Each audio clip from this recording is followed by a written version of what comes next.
Hello, and welcome back to Hammer Horror in Order. And basically, the description of the series is right there in the title.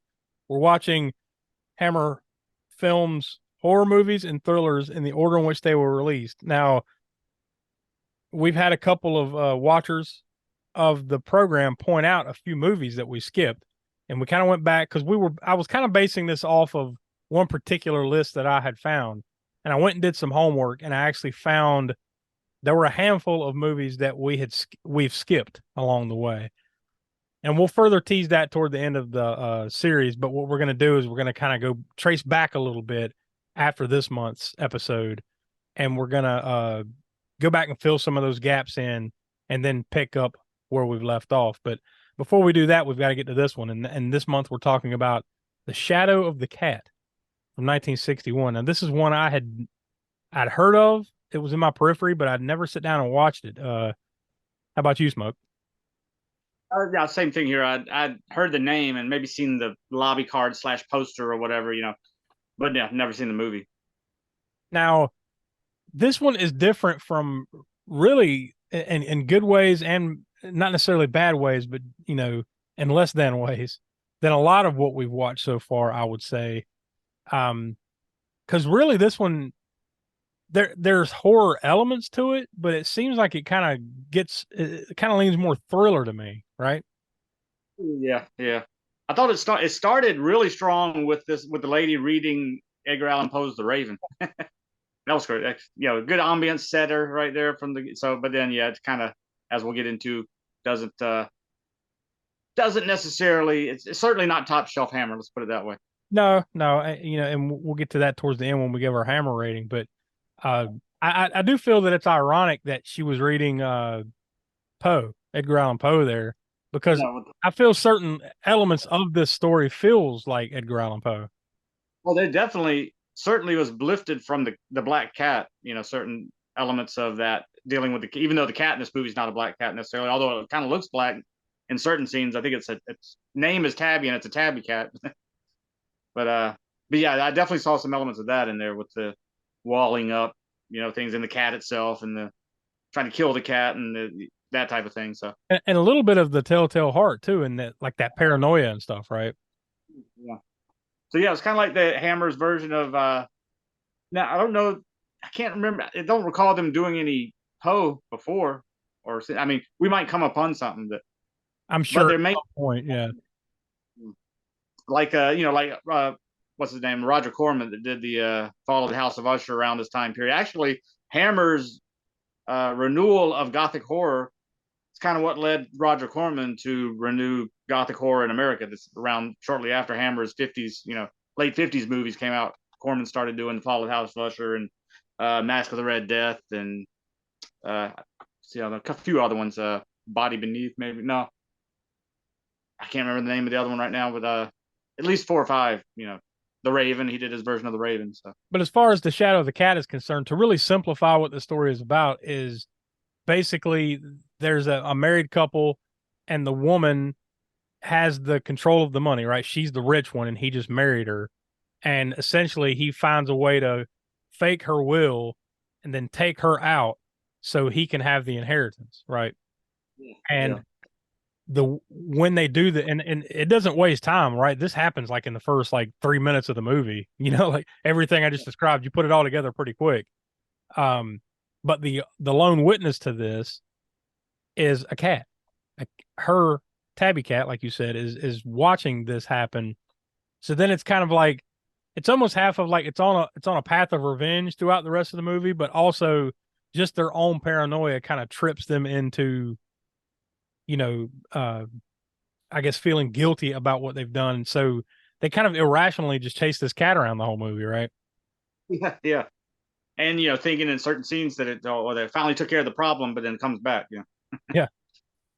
Very much opposed to Black Cat in that aspect. Which I didn't, in my little bit of the research I did for this, I didn't see the obvious, influences are there, but I didn't see where this was directly ripped or anything like that. I guess they just kind of used that as an influence and went there because a lot of these Hammer flicks are, say a movie version of a BBC serial, or they're based on a novel or a story that had been previously written, and that I could tell this one wasn't. This is a totally original story. Yeah, I think they just, like I said, just kind of took certain elements from Poe and sort of put it in this thriller stew, this Hammer thriller stew. Also, we didn't mention this yet, but the movie is black and white. And even though Hammer had done a lot of color up to this point, I think they kind of stuck to, at this time period, using black and white for their more thriller oriented movies. Yeah, and it was the first black and white that we've watched in this series in a minute. Like, I Just mean, the Quaid, probably, right? Or the earlier. maybe Quatermass 2, or well, Abominable Snowman was black and white, right? If I recall. Yeah. That might have been the last one. So it's been a minute. Now, granted, like I said, we've got to go back and kind of fill in some of the gaps that we had missed, but and I'm not sure if any of those were black and white. But yeah, this one kind of caught me off guard a little bit because we have watched so many color films in the series recently. I was like, oh, okay, I guess they just decided to go black and white again. This one also is different in that it's not a Terrence Fisher flick. This one was directed by John Gilling and written by George Baxt. So these are, I don't believe we've done anything here on Hammer Horror and Order involving either one of those up to this point. So you kind of get a different flavor there. And it broke the Terrence Fisher streak that we've been on too for like the last 6 or 7 movies that we've watched, if not more. We're all directed by Terrence Fisher. So this is the first one that wasn't in quite some time. He'll pop up again, I'm pretty sure. It's John Gilling, right? You said was the director. John Gilling was the director, and the producer was John Pennington. Yeah. I know John Gilling's going to pop back up at some point. I can't remember the years on some of the movies he directed, but we'll see it. We'll see him again. And another thing, just like last month when we watched The Curse of the Werewolf, we get no Peter Cushing and we get no Christopher Lee here because this one stars André Morell, Barbara Shelley, and William Lucas in the main role. So yeah, we get no Cushing or Lee or Terrence Fisher with this one. So I'm not sure if that helped it. It made it set it apart, made it a little different for sure. But it probably hurt things a little bit too. We're just strictly comparing to what we've watched up to this point, right? So that probably affected things a little as well. Yeah, it kind of harkens back to the days before, with the where we started it with Quatermass and X the Unknown and etc. Yeah, for sure. But that being said, I mean, I really enjoyed the movie. It's just I don't feel that it was quite up to par to some of the other ones that we watched here in the series. So like, and we'll get into the rating here in just a minute, but I stopped short of saying it was disappointing. It was just kind of like it was just kind of there, like, and it felt very predictable. Like you knew the way this was probably going to go. Like slowly but surely, all the guilty party were going to kind of, trip and fall, right? And just from paranoia, and to me, it just kind of got annoying with the cat. It was like, although it was interesting with the camera angles and stuff that they took when you would kind of go into cat vision, and then the picture would be stretched a little bit, so at least you knew, like, okay, I'm seeing this through the eyes of the cat. There was that one scene, speaking of the cat, when I forget who was it that was coming out of the room at the top of the stairs, and then the cat was at the top of the door and jumped down, like basically top rope body slammed her off the stairs or something. Yeah. Yeah, there were a couple of like I said, for the most part, it was people kind of like, "Oh, get that cat away from me," and then they'd trip and fall, or the one guy had a heart attack or something like that. But then there were a couple of scenes here where like you could pin a murder on the cat. So it was kind of weird how involved this cat really was. Yeah, apparently, and it wasn't just paranoia for them. The cat really was killing. Tried to kill him. I think that's where I would have preferred it if they'd have just leaned in, like, okay, this cat's actually out for revenge and trying to kill people, versus, it all just kind of being a paranoid, trip and fall kind of thing, But it turns into an interesting little mystery thing, I guess. I don't know. It's just unique. It's very unique from what we've watched up to this point. So, um, but I still have to deduct some points, just because like I said, it was fairly easy for me to kind of piece together how this was probably going to end, and you did kind of get more of a I guess a happy ending in this one than you normally do with Hammer flicks, right? Yeah, and maybe that's because I mean they're working off of original somewhat, yeah, this Poe influence. Although with Poe, you would think that maybe they would have went darker, but Yeah. I mean, no, it's there's definitely a lot of dark moments, and obviously the ending. We're not going to give away total spoilers there. The way things end are a little dark, but it's just that final ending, the exclamation point kind of thing was like it's actually kind of there's some comedic elements to it there, even with the music and everything, right? It's just like, oh, that was a little more pleasant of an ending than I'm used to with these Hammer flicks. yep. And like you said, it's not definitely not it's not up there at the top of the movies that we've seen out of Hammer so far, and but it was a kind of a nice little change of pace, I guess. Or you always love to see Peter Cushing and Christopher Lee in these movies, but sometimes a nice little change of pace to mix it up a little bit. And we go back to black and white, and none of the main Hammer, mainstays are in here. So yeah, not top shelf, but still entertaining and interesting, I think. Now, I do think there are a couple faces here that kind of become Hammer mainstays Yeah. afterwards, like in particular Barbara Shelley, right? I think she's in a good handful of Hammer stuff that we'll watch eventually. But up to this point, yeah, it's a lot of newer faces. And like you said, a different director, so we kind of mixed that pot up because Terrence, well, all directors have their style that you can kind of follow from movie to movie, sort of see there's the way they set up a shot or light, have the shot lit or whatever, all these things. So kind of interesting at least to see another director come into it and mix it up that way as well. And I guess we'll find out with the later the addendums that we're going to be doing, who directed those. Yeah, yeah, I think there's some mixing up there too, and we'll get into that. But I guess it's as good a time as any to just go ahead and get to our rating. Now, Smoke and I came together beforehand, and we came up with a rating of 2.5 hammers. So as far as like where that's at on the scale up to this point, that puts it right there with the Quatermass experiment from 1955, the very first episode of Hammer Horror and Order.